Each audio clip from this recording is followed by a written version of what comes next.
নমস্কার, একটি নতুন ভিডিওতে আপনাদের সকলকে স্বাগত জানাই। এবছর দুর্গাপূজার মহানবমী তিথিতে আমরা গিয়েছিলাম আঁটপুর রামকৃষ্ণ মিশনে। আঁটপুর গ্রামটি হুগলি জেলার রাজবলহাট অঞ্চলে অবস্থিত। এটি শ্রী শ্রী ঠাকুরের মন্ত্রশিষ্য স্বামী প্রেমানন্দ ওরফে বাবুরাম মহারাজের পৈতৃক ভিটা, যা আজ আঁটপুর রামকৃষ্ণ মিশন নামে পরিচিত। 1894 সালেই শ্রী শ্রী মায়ের হাত ধরেই আঁটপুরে দুর্গাপূজা শুরু হয়।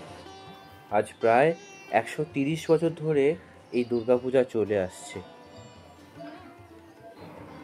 এই পুণ্যভূমিতেই 1886 সালের 24শে ডিসেম্বর সন্ধ্যায় স্বামীজি ও তার গুরু ভ্রাতৃগণ অগ্নিশিখাকে সাক্ষী রেখে সন্ন্যাস গ্রহণ করেন। ভিডিওতে যে মন্দিরটি এখন দেখানো হচ্ছে, ঠিক এই জায়গাতে দাঁড়িয়েই স্বামীজি ও তার গুরু ভাইরা সন্ন্যাস গ্রহণ করেছিলেন। পরবর্তীকালে এইখানে মন্দির নির্মাণ করা হয়েছে। আসুন এবার মিশনের মূল মন্দিরে প্রবেশ করা যাক।